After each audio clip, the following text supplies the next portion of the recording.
자, 반갑습니다. 2023 고3 6월 전국 모의평가 물리학2 총평 맡은 장희수입니다.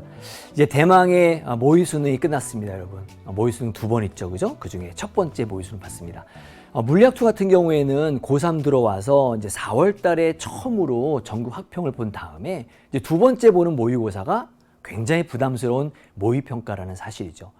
여러분도 많이 부담스럽지만 또 여러분을 가르치는 선생님도 상당히 많이 부담을 가지고 이 시험을 지켜봤습니다. 어땠습니까, 여러분? 지금 EBS 게시판에 여러분들이 시험 본 다음에 올린 체감 난도를 이제 보여줬는데 매우 어렵다. 그 다음에 정말 많이 어려웠다. 또 중간 보통 어려웠다라는 그 어려웠다라고 하는 친구들이 거의 한 90% 되더라고요.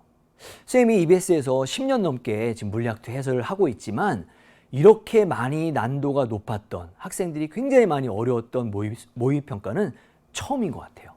자, 여러분이 모의평가를 이제 끝내고 나면 이것이 끝이 아니잖아요, 그죠? 이 6월 평가를 바탕으로 9월 준비하고요. 또 수능까지 달려야 합니다. 이미 봤던 시험은 다 잊어버리자고요. 잊어버리고 선생님과 함께 이번 시험 어떻게 나왔는지 함께 한번 보면서 좀 분석할 것도 분석하고 또 다음 9월 또 수능까지 어떻게 대비하면 좋을지 총평을 잠깐 한 다음에 또 본 해설 강의 가서 문제 하나씩 뜯어보도록 하겠습니다. 자, 먼저 출제기만 볼게요. 일단은 항상 선생님이 강조하지만 시간이 오래 걸리지 않는 문제가 이번에도 굉장히 많이 나왔습니다. 예를 들면 첫 페이지 1번부터 6번까지 있었죠. 두 번째 페이지에도 마찬가지로 한 10문제에서 11문제 이상은 그냥 봐도 여러분 딱딱 풀리는 시간이 많이 안 걸리는 평이한 문제가 1페이지와 2페이지를 장식했어요. 그죠? 근데 3페이지, 4페이지 가면 갈수록 굉장히 많이 어려웠고 이번 시험의 아주 중요한 특징 중 하나는 보통 우리가 물리학2 또는 물리학1도 마찬가지지만 4페이지 17번부터 20번까지 그 네 문제가 굉장히 중요한 그 어려운 시간 많이 걸리는 난도 높은 또 초고난도의 그런 문제들이었잖아요. 근데 이번 시험에서는 3페이지 문제가 굉장히 많이 까다로웠나 보더라고요. 그래서 시간이 오래 걸리지 않는 쉬운 문제가 다수 나왔지만 우리 그럼에도 불구하고 예상 등급 것을 보니까 작년 6월 모평과 비슷하게 나왔더라. 이유는 아까 말씀드린 것처럼 3페이지와 4페이지에 있는 문제들에 조금 말릴 수 있는 아니면 조금 시간이 오래 걸리는 또 새로운 유형의 문제를 만나다 보니까 30분 안에 여러분이 그 문제를 다 풀지 못한 것 같더라고요.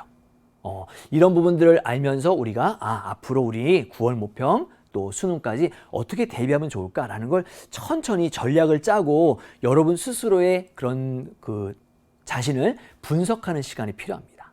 시험이 끝나고 나면 나 잘 봤어, 못 봤어 이런 것들 물론 중요해요. 그죠? 맞았다 틀렸다 중요하지만 그것보다 더 중요한 건 지금은 우리가 과정 속에 있다는 거지. 그 과정 속에 한 걸음을 내줬을 뿐이니까 여러분 너무 많이 결과에 일희일비하지 마시고 천천히 묵묵하게 지금까지 해왔던 것처럼 달려가시면 됩니다. 자, 전체 8과목 중에 물리학2가 평균이 가장, 물론 예상이긴 합니다. 우리 EBS 홈페이지에 나와 있는 그런 점수지만 평균 점수가 제일 낮더라고요. 다른 과목들은 뭐 원 과목 같은 경우에는 뭐 평균이 한 24점, 5점 되는 과목도 있는데 물리학2는 이번에 19.04 나왔습니다. 19점. 아마도 쉬운 문제가 많이 나왔음에도 불구하고 3페이지와 4페이지에 있는 조금 시간 걸리는 아니면 새로운 유형의 그런 문제를 보고 많이 겁먹고 또 손이 아마 부들부들 떨렸을 거예요. 그죠? 그런 것이 작용하지 않았을까라는 생각을 합니다. 자, 이번에 복잡한 상황을 제시한 문제가 3문제가 나왔습니다. 18번부터 20번까지 굉장히 어려운 문제였고요. 여기 있는 19번과 20번은 쌤이 지금까지 본 오답률 중에 가장 높은 오답률을 차지한 두 문제입니다.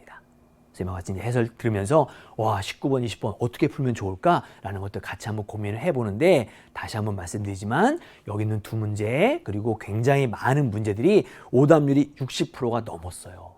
한 7문제 정도가. 그중에 이 두 문제는 오답률이 무려 77%. 10명의 친구 중에 2명만 맞는 아주 어려운 그런 시간 많이 걸리는 그런 문제였습니다. 따라서 이런 문제들을 우리가 얼마나 효과적으로 잘 풀어낼 수 있을까? 또 시간을 허비하지 않고 많은 부분들 좀 이 문제 속에 시간을 좀 할애할 수 있을까? 그런 방법들을 같이 한번 찾아봐야 될 것 같습니다. 자, 개념은 쉽지만 계산이 복잡한 문제가 4문제나 나왔고요. 또 나머지 문제들은 간단한 개념들, 또 단순한 그런 계산들 묻는 거기 때문에 그렇게 어렵지 않았지만 여러 가지 그런 상황들이 여러분에게 좀 뭐랄까 어렵게 느끼게 만드는 그런 난도를 좀 가지고 있던 것 같아요. 자, 이제 대비합시다. 이제 앞으로 남은 9월 모평과 그리고 우리의 목표점 바로 수능까지 대비합시다. 첫 번째, 시간 관리 합시다. 선생님은 지금 여러분 6월 모평 해설 강의를 하고 있지만 지금 선생님이 수능 완성 좀 이렇게 해설 강의 찍고 있거든요. 수능 완성 같은 경우에는 정말 속도가 생명이잖아요. 그죠? 그렇게 속도가 생명이라는 개념이 무슨 뜻인지 알고 있어야 돼. 수능 특강을 아직까지 수능 특강 하고 있는 친구들 괜찮아요. 좀 더디 가도 괜찮아. 정확하게만 되거든요. 근데 수능 특강은 방향이 생명이야. 천천히 해도 괜찮지만 내가 어디를 향하고 있는지, 어디를 가고 있는지, 이 문제를 바라보면 무엇이 떠올라야 하는지 이런 것들 방향을 잘 찾아가면서 공부를 하고, 수능 완성을 공부하는 친구들은 속도이기 때문에 한 문제 풀 때마다 스톱워치를 이용해서 아무리 쉬운 문제라도 시작, 풀고 끝. 나 얼마 걸렸어? 이거는 좀 더 단축할 수 있을 것 같아. 이런 식으로 점점 시간 관리를 하는 그런 연습이 필요합니다.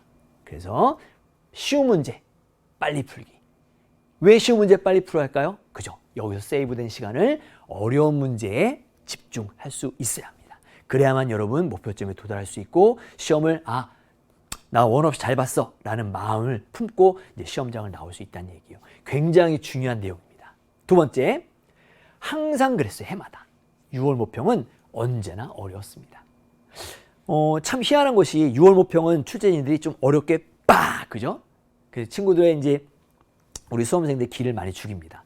9월 모평 가면 조금 쉬워졌고 수능은 아마 9월 모평 정도의 난도를 가지고 출제가 될 건데 6월 모평 언제나 어려웠기 때문에 여러분 기죽지 마세요. 그리고 범위도 전범위가 아니잖아요. 그죠? 여러분 많이 어려워하는 이 1단원 역학과 에너지 그 부분에서 많이 나왔기 때문에 어려울 수밖에 없었어요. 그래서 그 부분을 참고하면서 여러분의 점수도 좀 생각하면 좋을 것 같습니다. 자, 이제 9월 모평 준비해야죠. 범위는 전범위입니다. 3학년 때 처음 시작한 물리학2를 9월 모평을 위해서 전범위를 최소 2번 이상은 돌려줘야 됩니다. 굉장히 시간이 많이 없죠. 그죠? 국어도 해야 되고 영어도 해야 되고 수학도 해야 되고. 그런데 물리학2를 여러분이 수능에서 본다라고 마음을 먹었다면 아마 지금 6월 모평 총평이나 해설을 듣는 친구들은 정말 수능에서 물리학2를 보려고 선택한 친구들일 것 같아요. 9월 모평 전까지 2번 반복할 수 있게끔 시간 할애하시고 자꾸 반복하시기 바랍니다.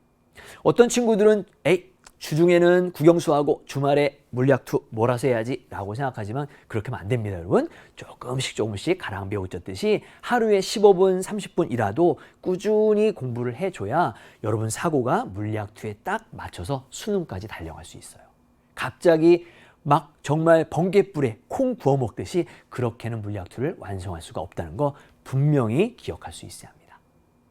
자, 이제 6월 모평 끝났어요. 여러분 깨끗하게 잊으시고요. 선생님과 같이 해설 강의 들으면서 내가 이 문제를 왜 놓쳤지? 라는 것들 체크하시고 이제 우리의 두 번째 목표 이제 9월 모평 향해서 달려가도록 하겠습니다. 자, 우리 해설 강의 1강에서 만나도록 하겠습니다.